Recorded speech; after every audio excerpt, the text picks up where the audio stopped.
Hello friends, आज हम इस वीडियो में बीपीएससी टीआरई 4.0 क्लास 6 to 10 के लिए महत्वपूर्ण 20 प्रश्नों को सॉल्व करेंगे। सब्जेक्ट है मेरा भूगोल, सेट नंबर है 102। इससे पहले ऑलरेडी हमने 101 सेट करा रखा है। इन सभी वीडियो का लिंक डिस्क्रिप्शन में दिया हुआ है या फिर आप प्ले लिस्ट में जाके देख सकते हैं। साथ ही साथ अगर इन सभी का पीडीएफ फाइल चाहिए तो हमारा टेलीग्राम चैनल ज्वाइन कर सकते हैं। टेलीग्राम चैनल का लिंक डिस्क्रिप्शन में दिया हुआ है। ठीक, तो चलिए फिर शुरू करते हैं और देखते हैं आज का सेशन। आज का सेशन शुरू करने से पहले आप लोग से हम एक राय जानना चाहेंगे कि ये जो बीपीएससी टीआरई 4.0 होने वाला है एग्ज़ाम, क्या ये आप लोग को लगता है कि एग्ज़ाम 2025 में संभव है? क्या 2025 में हो पाएगा? जिस तरीके से आप देख सकते हैं सिर्फ पेपरबाजी भी चल रही है कि 1 लाख के शिक्षकों की रिक्तियाँ सितंबर में आएंगी, अक्टूबर में आएंगी। पहले बोला गया था कि जून के फर्स्ट वीक में, जैसा कि हमने भी आप लोगों को अपडेट दिया था कि जून के फर्स्ट वीक में नोटिफिकेशन आ जाएगी। फिर पता चला सेकेंड वीक में, फिर लास्ट वीक में, इस तरीके से फिर जून खत्म हो गया, जुलाई भी खत्म हो गया, अब अगस्त का फर्स्ट वीक आ चुका है। अब यहाँ से फिर अब देखने को मिल रहा है कि रिक्तियाँ जो है वो अब जो भी भरनी है वो सितंबर में आएंगी नोटिफिकेशन इसका। ठीक है, आप देख सकते हैं उसके बाद इलेक्शन भी होने वाला है बिहार में। ठीक है, तो क्या लगता है इन सब चीज़ों को देखते हुए बीपीएससी टीआरई 4.0 का एग्ज़ाम 2025 में संभव है? आप लोग अपना कमेंट जरूर दीजिएगा, अपना राय जरूर दीजिएगा। ठीक है, कि आप लोग को इस बारे में क्या राय है। मुझे लगता है कि बहुत कम चांसेस दिख रहे हैं कि 2025 में से एग्ज़ाम हो पाएगा, लेकिन फिर भी हम लोग को ये मानकर चलना है कि एग्ज़ाम हो जाएगी। ठीक है, उसी बेस पर हम लोग को तैयारी करते हुए चलना है। ठीक है, प्रैक्टिस रेगुलर बेसिस पे करते चलना है, अपडेट रहना है हम लोग को। ठीक है ना, ताकि ऐसा ना हो कि ये सोचें कि इलेक्शन है फिर ये वो, क्योंकि बीपीएससी बहुत चीज़ों को फास्ट करती हैं। आप लोग भी देख चुके हैं टीआरई 1 कैसे किया है ना, 1-2 महीने में पूरा फटाफट सब कुछ कर दिया। टीआरई 2 को भी ऐसे उसके साथ वही चीज़ हुआ। टीआरई 3 में थोड़ा सा लेट लतीफ़ा हुआ था, मान सकते हैं, लेकिन मुझे लगता है कि जिस तरीके से 1 और 2 टीआरई 1 और 2 हुआ था ना, कहीं टीआरई 4 ऐसे ही ना ले ले। ठीक है, अनान फनान सब कुछ ख़त्म ना हो जाए और फिर तैयारी करने का मौका ना मिले। तो कोशिश कीजिए कि अपडेट रहिए और तैयारी जारी रखिए। अपना जो भी है थोड़ा बहुत, मतलब ऐसा नहीं कि बिल्कुल छोड़ मत दीजिए। जो भी है 1 घंटा 2 घंटा आधा घंटा का समय निकाल करके आप थोड़ा थोड़ा पढ़ते रहिए, है ना। प्रैक्टिस सेट है या फिर कुछ भी है जो आपके पास मटेरियल है, जहाँ से भी जो भी कुछ पढ़ रहे हैं, किसी भी यूट्यूब चैनल से पढ़ रहे हैं, कोई किताब से पढ़ रहे हैं, पढ़ते रहिए, कंटिन्यू करते रहिए। और जिस दिन में नोटिफिकेशन आएगा तो आप पूरे मन सन से जोर शोर से लग जाइएगा। सिलेक्शन तो होना ही है, बस मन से लगन से मेहनत करनी है। ठीक है, लेकिन आप लोग कमेंट जरूर कीजिएगा और बताइएगा कि क्या टीआरई 4 2025 में संभव है या नहीं है। ठीक है, चलिए हम लोग शुरू करते हैं। पहले आप लोग कमेंट कीजिएगा, आप लोग राय दीजिएगा, फिर नेक्स्ट वीडियो हम बताएंगे कि संभव है या नहीं है। एक्यूरेट बताएंगे और वो जो बताएंगे वो 110% सत्य होगा। ठीक है, लेकिन आप लोग पहले अपना राय जरूर दीजिएगा और फिर हम नेक्स्ट वीडियो में बताएंगे कि क्या एग्ज़ाम हो पाएगा या भी नहीं हो पाएगा। ठीक है, चलिए शुरू करते हैं और देखते हैं आज का पहला सवाल। आज का पहला सवाल है, बिहार की 2022 में अनुमानित जनसंख्या क्या थी? सवाल है, बिहार की 2022 में अनुमानित जनसंख्या क्या थी? ऑप्शन दे रखा है 10.49 करोड़, 11.49 करोड़, 12.49 करोड़, एक से अधिक होगा या फिर उपर्युक्त में से कोई नहीं। सही आंसर इसका है ऑप्शन नंबर ए। ठीक है, माफ़ कीजिएगा सी। ठीक है, 12.49 करोड़।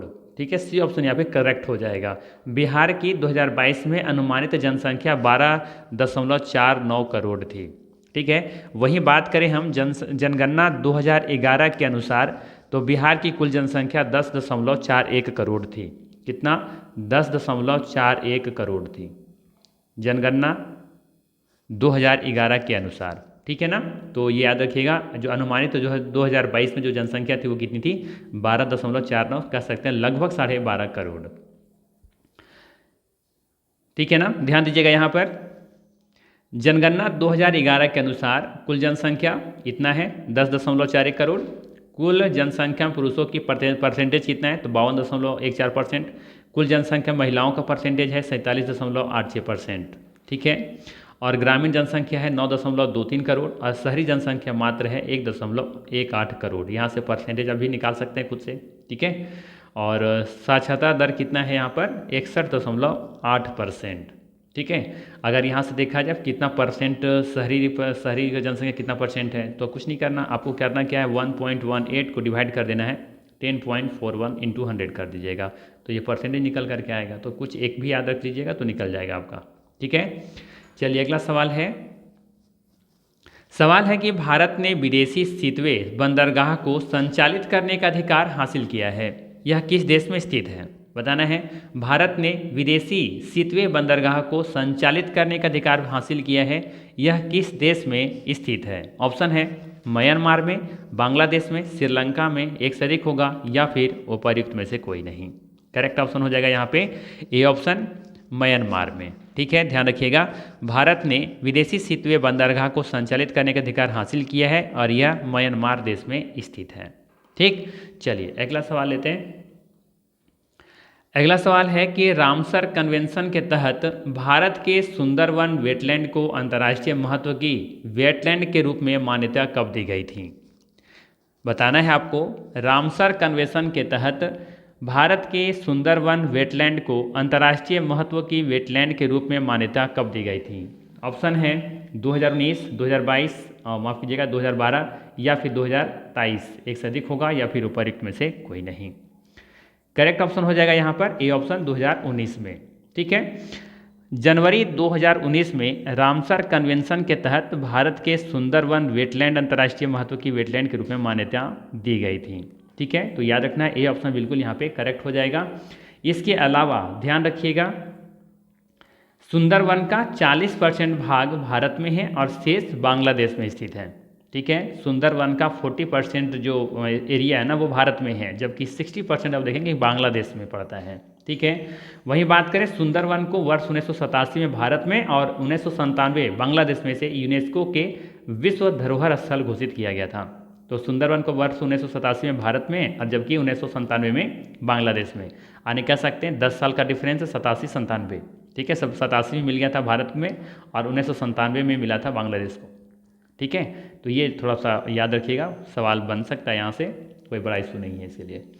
चलिए अगला सवाल है आपके लिए, कोसी नदी की लंबाई लगभग कितनी है? बताना है, कोसी नदी की लंबाई लगभग कितनी है? 730 किलोमीटर, 720 किलोमीटर, 499 किलोमीटर, एक से अधिक होगा या फिर उपर्युक्त में से कोई नहीं। करेक्ट ऑप्शन हो जाएगा यहाँ पर बी ऑप्शन 720 किलोमीटर। कोसी नदी की लंबाई लगभग कितनी है? 720 किलोमीटर। ठीक है, और कोसी नदी का प्राचीन नाम क्या है? कौशिकी नदी है। क्या है? कौशिकी नदी है। ठीक है, और आप लोग जानते होंगे कि कोसी नदी अपना मार्ग परिवर्तित करने के लिए जानी जाती है। ये बीपीएससी टीआरई 3.0 में पूछा गया था क्लास 9 to 10 के एग्जाम में कि बिहार की कौन सी नदी अपना मार्ग परिवर्तित करने के लिए जानी जाती हैं, तो ये कोसी नदी है। ठीक है, और इसके अलावा ध्यान रख सकते हैं कि कोसी नदी को नेपाल में सप्तकोसी के नाम से जाना जाता है। क्यों? क्योंकि ये हिमालय से निकलने वाली 7 धाराओं से मिलकर के बनती हैं। कौन कौन? 3-5 चाहे तो धाराओं का नाम याद रख सकते हैं। कौन कौन सा है 5 धाराएं? ये 7 धारा होगा ना, सप्तकोसी। ठीक है, तो 7 होगा। कौन कौन सा है यहाँ पे ये लिखूंगा तो शायद टाइम लग जाएगा। ठीक है, पहला है आपका इंदिरा कोसी, दूसरा है आपका अरुण कोसी, है ना, अरुण कोसी। तीसरा है आपका यहाँ पे देखेंगे तो ताम्र कोसी, ताम्र कोसी, दूध कोसी, है ना, ये सभी है। ठीक है, दूध कोसी,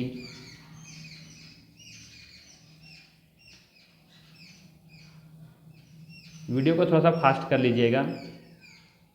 ठीक है, दूध कोसी बाद है तुमार कोसी।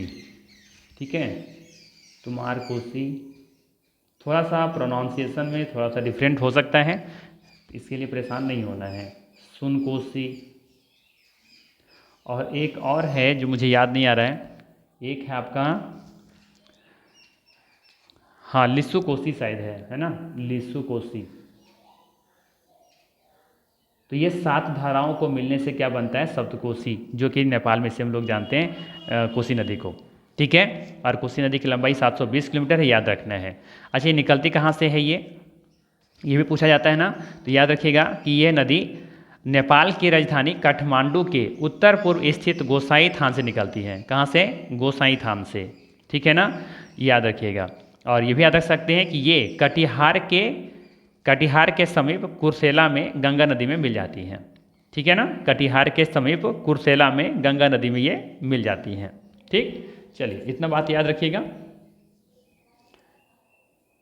चलिए अगला सवाल है आपके लिए कि विषुवतीय, यहाँ पे गलत लिखा हो गया है, विषुवृत्तीय कर दिया गया है। ठीक है, विषुवतीय के ही होगा, विषुवृत्तीय ही होगा, विषुवतीय होना चाहिए वैसे। विषुवतीय व्यास ध्रुवीय व्यास से कितना अधिक है? चलिए जो भी है, विषुवतीय व्यास ध्रुवीय व्यास से कितना अधिक है? ठीक है, 49 किलोमीटर, 43 किलोमीटर, ठीक है, या फिर 36 किलोमीटर। चलिए बताइए, अगर इसका आंसर आप लोगों को पता है कमेंट कर सकते हैं। तो अब देखेंगे कि विषुवतीय व्यास ध्रुवीय व्यास से कितना किलोमीटर अधिक है? 43 किलोमीटर अधिक है। ठीक है, बी ऑप्शन यहाँ पे सही है। ठीक, अब देखेंगे पृथ्वी का विषुवतीय जो व्यास है,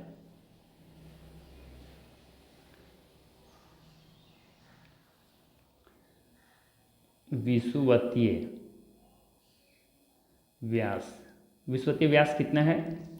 तो विषुवतीय व्यास है 12,756, 12,756.77 किलोमीटर, लगभग इतना ही है। ठीक है, जबकि हम बात करें ध्रुवीय व्यास का,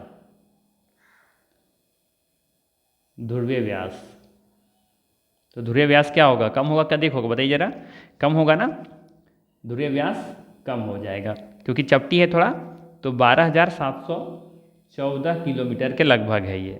ठीक है, तो अब डिफरेंस निकालोगे तो लगभग देखोगे 6 में से 4 गया तो 2, और 7 में से कितना चला जाएगा इधर, 5 में से 1 जाएगा तो 4, तो ये 42, और लगभग ये देखेंगे तो 43 किलोमीटर के आसपास है।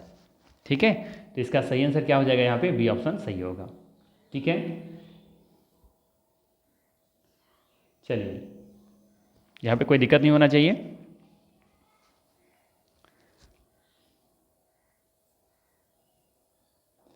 चलिए अगला सवाल है, किस रेखांश पर भारतीय मानक समय अपनाया जाता है? बताना है कि किस रेखांश पर भारतीय मानक समय अपनाया जाता है। ऑप्शन दे रखा है 82.5 डिग्री पश्चिम, या फिर 87.5 डिग्री पूरब, या 82.5 डिग्री पूरब। एक से अधिक होगा या फिर उपर्युक्त में से कोई नहीं। तो इसका सही आंसर हो जाएगा यहाँ पे ऑप्शन नंबर सी सही लग रहा है, 82.5 डिग्री पूरब रेखांश पर भारतीय मानक समय अपनाया जाता है। ठीक है, पूरब होगा, पश्चिम नहीं। ठीक है, तो इसका सही आंसर क्या हो जाएगा?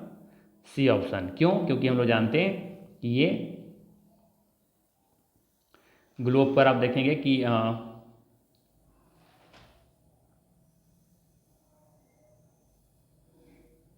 भारत कहाँ पर है, तो आप देखेंगे यहाँ पे, तो ये हो गया आपका उत्तरी गोलार्ध, और ये हो गया आपका दक्षिणी गोलार्ध, है ना। और ये लोग को हम यहाँ पे डिवाइड कर दे रहे हैं, ये हो जाएगा इधर पूर्वी देशांतर, इधर हो जाएगा पश्चिमी देशांतर। भारत कहाँ पे स्थित है? यहाँ पे।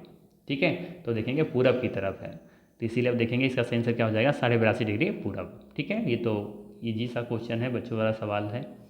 ठीक है, इसके अलावा यहाँ पर क्या क्या ध्यान रख सकते हैं?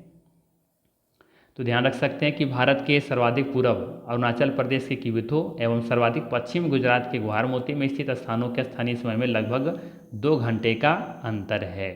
ठीक है, और भारत के सबसे पूर्वोत्तर भाग अरुणाचल प्रदेश और सबसे पश्चिमी भाग के बीच लगभग 30 देशांतर का अंतर है। मतलब अगर डिवाइड, अगर ये अंतर निकालेंगे ना, 68 डिग्री 7 मिनट और यहाँ 97 डिग्री 25 मिनट का डिफरेंस करेंगे आप, तो इसमें 30 देशांतर का अंतर देखने को मिलेगा। वैसे अब देखेंगे तो अक्षांशीय जो विस्तार है भारत का, उसमें भी अंतर लगभग 30 डिग्री का ही है। ठीक है, चलिए, और बाकी याद रखना है ये वाला कि पूरब से पश्चिम का विस्तार 2933 किलोमीटर और उत्तर से दक्षिण का विस्तार है 3214 किलोमीटर। अक्सर हम लोग क्या करते हैं ना, इजी क्वेश्चन को छोड़ देते हैं और एग्जाम में वही कंफ्यूज कर जाते हैं कि इसका आंसर क्या है। तो कोशिश कीजिए कि इजी क्वेश्चन को इजी ना लें तो फायदेमंद रहेगा। चलिए अगला सवाल है, गुलाबी क्रांति का जनक माना जाता है, गुलाबी क्रांति का जनक माना जाता है Sundarlal Bahuguna, doctor M S. Swaminathan, doctor V Kurien, या फिर एक से अधिक होगा या फिर उपर्युक्त में से कोई नहीं। चलिए, तो इसका बताइए सही आंसर क्या हो जाएगा। इसका सही आंसर हो जाएगा यहाँ पे ई ऑप्शन, उपर्युक्त में से कोई नहीं। ठीक है, स्वामीनाथन तो हम लोग जानते हैं कि ये कृषि हरित क्रांति के जनक है ये, है ना। भारत में हरित क्रांति का श्रेय किनको जाता है, डॉक्टर एम एस स्वामीनाथन को जाता है। ठीक है, तो यहाँ पे इसका सही आंसर क्या हो जाएगा, ये ऑप्शन है, और नाम है उनका दुर्गेश पटेल। क्या नाम है, दुर्गेश पटेल।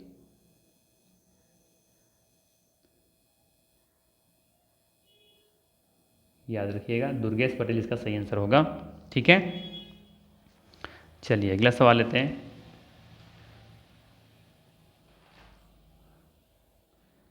चलिए अगला सवाल है कि भारत की सबसे ऊंची पर्वत श्रेणी K2 की ऊंचाई कितनी है। सवाल है, भारत की सबसे ऊंची पर्वत श्रेणी K2 की ऊंचाई कितनी है। ऑप्शन दे रखा है 8,511 मीटर, 8,611 मीटर, 8,848 मीटर, या एक से अधिक होगा, या फिर उपर्युक्त में से कोई नहीं। तो इसका सही आंसर हो जाएगा 8,611 मीटर। ठीक है ना, बी ऑप्शन यहाँ पे सही है। क्या आप लोग जानते हैं कि K2 को ही गॉर्डन स्टीन कहा जाता है ना, जो कि काराकोरम श्रेणी की सर्वोच्च चोटी भी है, और यह भारत की भी सबसे ऊंची चोटी है। ठीक है, K2 जिसे हम लोग गॉडविन स्टीन भी कहते हैं, ये काराकोरम श्रेणी की सर्वोच्च चोटी है, जो भारत की सबसे ऊंची चोटी भी है। ठीक है, और ये भी याद रखना है कि काराकोरम श्रेणी को उच्च एशिया की रीढ़ कहा जाता है, जो भारतीय भूभाग में स्थित है। ठीक है ना, चलिए बाकी 8,848 मीटर तो ये हिमालय की सर्वोच्च चोटी एवरेस्ट की ऊंचाई है ये। ठीक है, चलिए अगला सवाल लेते हैं। अच्छा, एक कंचनजंगा के बारे में भी याद रखिएगा। कंचनजंगा के बारे में बात करें तो कंचनजंगा का जो ऊंचाई है वो कितनी है, 8,598 मीटर। किसी ऊंचाई है ये, कंचनजंगा का।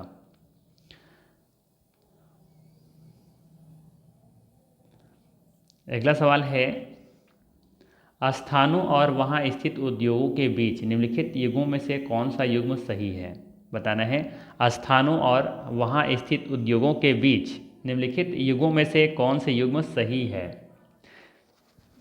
पहला दे रखा है कि भोपाल में हैवी इलेक्ट्रिकल्स है, विशाखापट्टनम में स्टील इस्पात उद्योग है, बोंग ई गांव में यहाँ पे पेट्रोकेमिकल्स हैं। एक से अधिक होगा, या फिर एक उपर्युक्त में से कोई नहीं।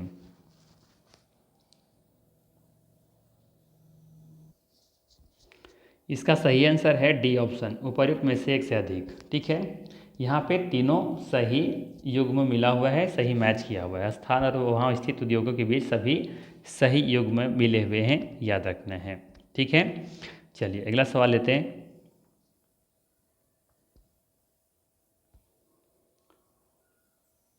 चलिए अगला सवाल है आपके लिए, अटल टनल हिमालय की पीर पंजाल श्रृंखला में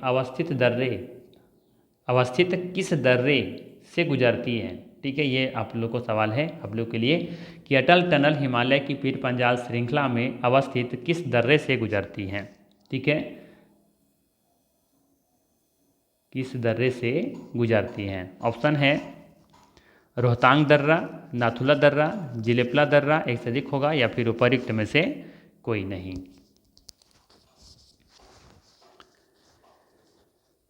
चलिए इसका सही आंसर बताइए।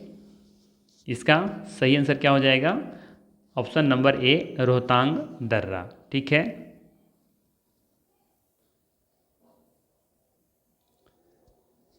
याद रखना है, अटल टनल हिमालय की पीर पंजाल श्रृंखला में अवस्थित रोहतांग दर्रे से गुजरती हैं। ठीक है, अटल टनल हिमालय की पीर पंजाल श्रृंखला में अवस्थित रोहतांग दर्रे से गुजरती हैं। अच्छा, इसका निर्माण किसने किया था, तो इसका निर्माण सीमा सड़क संगठन ने किया था। ठीक है, सीमा सड़क संगठन अर्थात BRO के द्वारा किया गया था। ठीक है, और इसकी अटल सुरंग की लंबाई कितनी है, जो कि पिछला TRE में पूछा भी गया था कि अटल टनल की लंबाई कितनी है। इसकी लंबाई है 9.02 किलोमीटर। ठीक है, याद रखना है। और इसकी ऊंचाई हाइट कितना है, तो इसकी हाइट के बारे में बात करें तो इसकी हाइट है 3060 मीटर। ठीक है, इसकी ऊंचाई है 3060 मीटर। ठीक है, चलिए अगला सवाल है, निम्न में से किस राज्य में लिग्नाइट कोयला भंडार की संख्या सबसे ज़्यादा है। बताना है निम्न में से किस राज्य में लिग्नाइट कोयला भंडार की संख्या सबसे ज़्यादा है। सही आंसर हो जाएगा इसका सी ऑप्शन तमिलनाडु। याद रखा जाए तमिलनाडु में कुल लिग्नाइट भंडार का 99% है। लिग्नाइट कोयला मुख्य रूप से 2 राज्य गुजरात में निर्मित होता है। ठीक है, राजस्थान एवं जम्मू कश्मीर में लिग्नाइट के लघु कोयला क्षेत्र भी पाए जाते हैं। आपको याद रखनी है ये क्षेत्र, ये पॉइंट। ठीक है, और ये तो याद रखना ही है कि तमिलनाडु में नेवेली में लिग्नाइट क्षेत्र है और नेवेली भारत का सबसे बड़ा लिग्नाइट कोयला खदान भी है यहाँ। तो अगर सवाल आपसे पूछा जाए कि किस राज्य में लिग्नाइट कोयला भंडार की संख्या सबसे ज़्यादा है तो इसका आंसर क्या होगा, तमिलनाडु। ठीक, चलिए अगला सवाल है कि निम्नलिखित में से कौन सा एक कोयले का प्रकार नहीं है। बताना है कि निम्नलिखित में से कौन सा एक कोयले का प्रकार नहीं है। हम लोग जानते हैं कि कोयले के मुख्य रूप से 4 प्रकार हैं, मुख्य 4 प्रकार हैं। ठीक है, उनमें से बताना है कौन इसमें से नहीं है। तो अब देखेंगे एंथ्रासाइट है, बिटुमिनस भी है ना, और इसके अलावा लिग्नाइट है और एक पीट है जो कि सबसे न्यूनतम कोटि का कोयला माना जाता है पीट, और सबसे अच्छा कोयला माना जाता है एंथ्रासाइट। जिस कोयले में जितना कार्बन की मात्रा अधिक होती है वो कोयला सबसे अच्छा माना जाता है। तो एंथ्रासाइट में जो कार्बन की मात्रा है सबसे अधिक पाई जाती है, इसीलिए इस कोयला सर्वोत्तम कोटि का कोयला है। ठीक है, तो यहाँ पे डोलोमाइट जो होगा ये इसका सही आंसर है, ये कोयले का प्रकार नहीं है, यह एक चूना पत्थर का रूप है डोलोमाइट। ठीक है, तो इसका सही आंसर है सी ऑप्शन। बाकी चारों कोयले के बारे में यहाँ पे डिटेल्स लिखी गई हैं, इसका कलर कैसा होता है ना, इसमें कितना % क्या है नहीं है, ये सारी चीज़ें यहाँ पर लिखी गई हैं। इसे आप लोग PDF में ज़रूर पढ़िएगा, क्योंकि इस सवाल को हमने जब क्लास 10th का ज्योग्राफी हम जब करवा रहे थे तो चैप्टर नंबर 5 जो खनिज और ऊर्जा संसाधन से संबंधित हम जो चैप्टर करवाए थे तो वहाँ पे इसको हम लोग डिटेल से पढ़े थे। ठीक है, इसीलिए यहाँ पे हम इसके ज़्यादा डिस्कस नहीं करेंगे, आप लोग उस वीडियो को जाके ज़रूर देखिएगा। चलिए अगला सवाल है आपके लिए, नागरकोइल जो पवन ऊर्जा का एक महत्वपूर्ण केंद्र है यह किस राज्य में स्थित है। बताना है कि नागरकोइल जो एक पवन ऊर्जा का एक महत्वपूर्ण केंद्र है यह किस राज्य में स्थित है। ऑप्शन है असम, राजस्थान, गुजरात, एक से अधिक होगा या फिर उपर्युक्त में से कोई नहीं। सही आंसर हो जाएगा इसका ये ऑप्शन, उपर्युक्त में से कोई नहीं। नागरकोइल जो कि पवन ऊर्जा का एक महत्वपूर्ण केंद्र है ये तमिलनाडु राज्य में स्थित है। ठीक है, चलिए अगला सवाल लेते हैं। अगला सवाल है निम्नलिखित में से किस क्षेत्र में ज्वारीय ऊर्जा उत्पन्न करने के लिए आदर्श दशाएं उपस्थित हैं। ऑप्शन है खंबाती खाड़ी, कच्छ की खाड़ी, सुंदरवन क्षेत्र में गंगा का डेल्टा, एक से अधिक होगा या फिर उपर्युक्त में से कोई नहीं। सही आंसर इसका डी ऑप्शन। दिए गए विकल्प में तीनों जगह, चाहे वो खंबाती खाड़ी हो, कच्छ की खाड़ी हो या फिर सुंदरवन क्षेत्र में गंगा का डेल्टा हो, इन सभी जगह पर ज्वारीय ऊर्जा उत्पन्न करने के लिए आदर्श दशाएं पाई जाती हैं। ठीक है, अर्थात यहाँ पे डी ऑप्शन बिल्कुल क्या हो जाएगा, सही हो जाएगा। ठीक है ना, चलिए अगला सवाल है आपके लिए।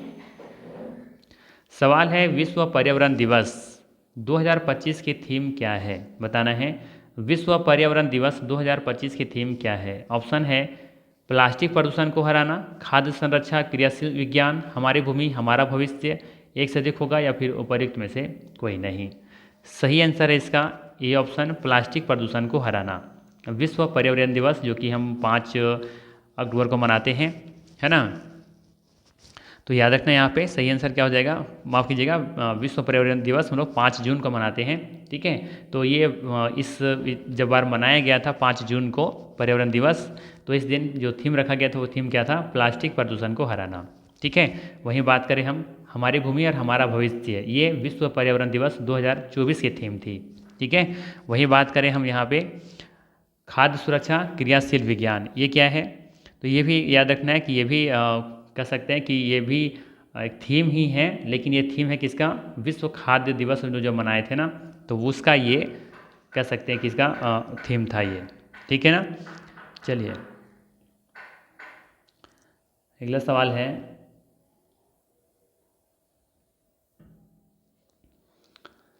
चलिए अगला सवाल है यहाँ पे कि विश्व खाद्य संरक्षा दिवस कब मनाया जाता है। सवाल है विश्व खाद्य संरक्षा दिवस कब मनाया जाता है।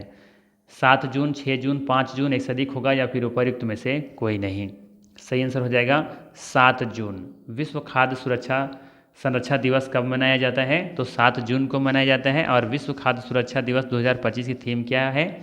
तो हमने बताया यहाँ पे ये है इसका खाद्य संरक्षा क्रियाशील विज्ञान। ठीक है, तो ये याद रखिएगा, यहाँ से सवाल पूछा जा सकता है। चलिए अगला सवाल लेते हैं। अगला सवाल है भितरकनिका राष्ट्रीय उद्यान कहाँ स्थित है? बताना है कि भितरकनिका राष्ट्रीय उद्यान कहाँ है, कहाँ स्थित है? पश्चिम बंगाल, उड़ीसा, छत्तीसगढ़, एक से अधिक होगा या फिर उपर्युक्त में से कोई नहीं। सही आंसर हो जाएगा इसका बी ऑप्शन, उड़ीसा। भितरकनिका राष्ट्रीय उद्यान ये उड़ीसा में स्थित है। ठीक है, इसके बारे में क्या क्या याद रखनी है?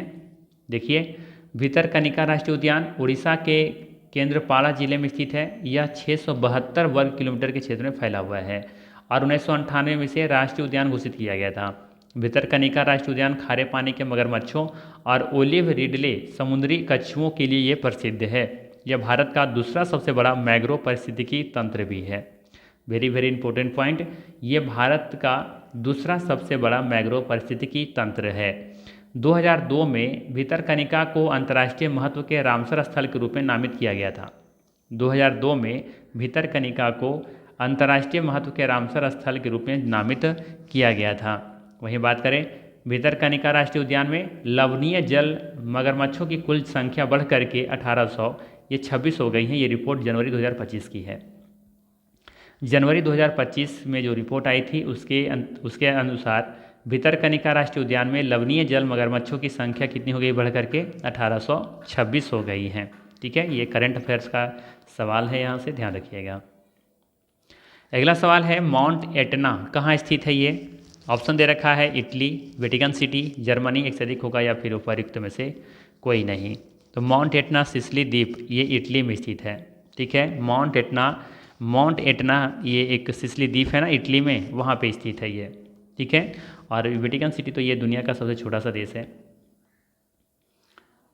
हाँ, यहाँ पे भी ध्यान रख सकते हैं कि ये यूरोप में स्थित माउंट एटना जो है ना, यहाँ पे भी हाल ही में शक्तिशाली विस्फोट भी हुआ है। ठीक है, माउंट एटना में। अगला सवाल है गिद्धों की संख्या के आधार पर कौन सा राज्य देश में प्रथम स्थान पर है? बताना है गिद्धों की संख्या के आधार पर कौन सा राज्य देश में प्रथम स्थान पर है? ऑप्शन दे रखा है उत्तर प्रदेश, मध्य प्रदेश, तमिलनाडु, एक से अधिक होगा, उपर्युक्त में से कोई नहीं। ये सवाल इसलिए इम्पोर्टेंट हो जाता है कि जिस तरीके से विलुप्त हो रहे हैं गिद्ध, है ना, गिद्धों की विलुप्त होती प्रजाति, जिस तरीके से हम देख रहे हैं कि बहुत जल्दी से एक अचानक से जो होता है ना कि ख़त्म हो गया इनका, ये जो वल्चर है बिल्कुल गायब हो गए। ठीक है, तो इस तरह का जब न्यूज़ देखने को मिलती है और फिर यहाँ से देखने को मिलता है कौन सा राज्य टॉप पर है, सबसे ज़्यादा किस राज्य में गिद्धों की संख्या ज़्यादा है, ये सवाल अपने आप में महत्वपूर्ण हो जाता है। ठीक है, तो इसका सही आंसर हो जाएगा मध्य प्रदेश। ठीक है, मध्य प्रदेश में देखेंगे गिद्धों की संख्या सबसे अधिक है ना। वर्ष 2025 में जब गिद्धों की गणना की गई तो मध्य प्रदेश में कुल मिलाकर के यहाँ पे 12,981 कितना 12,981 गिद्ध पाए गए। ठीक है, ये याद रखना है कहाँ पे? मध्य प्रदेश में। और मध्य प्रदेश में गिद्धों की संख्या सबसे ज़्यादा है, टॉप पर है मध्य प्रदेश। ठीक है, चलिए अगला सवाल है आपके लिए। अगला सवाल है लावा के ठंडा होने और ठोस होने से किस प्रकार की चट्टानें बनती हैं? ठीक है, अभी हाल ही में जब 70 बीपीएससी एग्जाम हुआ था उसमें ये सवाल पूछा गया था, है ना, कि लावा के ठंडा होने और ठोस होने से किस प्रकार की चट्टान बनती है। देखिए इस तरह का सवाल हम ऑलरेडी पढ़ा चुके हैं, ज्योग्राफी का जो क्लास ले रहे थे, है ना, क्लास 10th वाला, तो उसमें हमने बता रखा है। लेकिन यहाँ पे थोड़ा सा क्या किया है, ठीक है, थोड़ा सा ऑप्शन को चेंज किया है। शायद हमने ज्योग्राफी के क्लास में भी ये सवाल हमने कई बार लिया है। वैसे ज्योग्राफी का जो प्रैक्टिस हम करवा रहे हैं ना, इसको एक सेट कहीं ना कहीं कई बार हम इस सवाल को बता चुके हैं आप लोग को, लेकिन ये ऑप्शन से थोड़ा सा कन्फ्यूज किया गया था। ऑप्शन में क्या दे रखा था? तलछटी, इग्नियस, रूपांतरित, एक से अधिक होगा या फिर उपर्युक्त में से कोई नहीं। यहाँ पे चौथा ऑप्शन कुछ और था। ठीक है, चौथा ऑप्शन कुछ और था, मुझे याद नहीं आ रहा एग्जैक्ट क्या था ऑप्शन। ठीक है, बट यहाँ पे क्योंकि उसमें तो 4 ही ऑप्शन रहते हैं। ठीक है, तो 4 ही ऑप्शन रहते हैं। तो पहला तलछटी था, इग्निस था, ठीक है, एक और मैं बता ही देता हूँ, एक और था क्रिस्टल था। क्या था? क्रिस्टल। चौथा ऑप्शन क्रिस्टल था। तो ये 4 ऑप्शन दिए गए थे। तो आप लोग को बताना है यहाँ पे सही आंसर क्या होगा। ठीक है, देखिए यहाँ पे हुआ क्या है ना कि एक्चुअली में अगर आप इंग्लिश मीडियम से हो या फिर इंग्लिश भी ध्यान देते होंगे वर्ड को तो आप कर सकते थे। एक्चुअली में एग्जाम में इंग्लिश और हिंदी दोनों ही पेपर में इग्निस ही दिया गया था। ठीक है, और इसका मतलब क्या होता है, इसका मतलब क्या होता है बताइए जरा। इसका मतलब होता है अग्नि चट्टान, है ना। तो लावा के ठंडा होने और ठोस होने से किस प्रकार की चट्टान बनती है, तो अग्नि चट्टान बनती है। इंग्लिश में दे दिया था इग्निस, तो हिंदी वाले छात्र परेशान हो गए होंगे। ठीक है, क्योंकि हिंदी मीडियम वाले छात्रों को यही सबसे बड़ी समस्या है कि हिंदी पढ़े कि इंग्लिश पढ़े, है ना। तो थोड़ी समस्या हो जाती है। इंग्लिश वाले मीडियम में होता क्या है कि आप इंग्लिश में तो कर दे ही रहा है, हिंदी वाला तो इंग्लिश में तो करके देगा नहीं, और माफ़ कीजिएगा इंग्लिश वाला को हिंदी में तो करके देगा नहीं, लेकिन हिंदी वाला को क्या करता है, इंग्लिश करके दे देता है। ये समस्या हो जाती है हिंदी स्टूडेंट वालों के साथ। ठीक है, तो लावा के ठंडा होने और ठंडा होने से किस प्रकार की चट्टानें बनती हैं, इग्नियस बनती है। ठीक है, तो ये आपको याद रखना था। तो इसका सही आंसर बी ऑप्शन है। और आप लोग को ये भी उसमें वीडियो हम बताए थे, क्या बताए थे याद कीजिए। बताए थे कि मैग्मा पृथ्वी के अंदर जब पिघली हुई चट्टान है, मैग्मा क्या है, पृथ्वी के अंदर पिघली हुई चट्टान है, जबकि लावा, लावा क्या है, लावा वह मैग्मा है जो ज्वालामुखी से बाहर निकलता है। लावा और मैग्मा में क्या अंतर है, मैग्मा पृथ्वी के अंदर ही बन जाती है चट्टान पिघल करके जब वो ठंडा होती है तो, जबकि लावा जो है वो क्या होती है, वो मैग्मा ज्वालामुखी से बाहर निकलता है, पृथ्वी के बाहर आता है, वो फिर वो जमता है, उसे हम लोग क्या कहते हैं, मैग्मा लावा कहते हैं। ठीक है, तो ये याद रखना था। बाकी चीज़ यहाँ पर लिखी गई हैं। ठीक है, तो ये था आज का सेशन। अगर वीडियो अच्छा लगा हो तो लाइक ज़रूर कीजिएगा, चैनल पर नहीं तो सब्सक्राइब जरूर कीजिएगा। बाकी फिर मिलते हैं हम लोग इसी तरह के नेक्स्ट वीडियो में। Thanks for watching.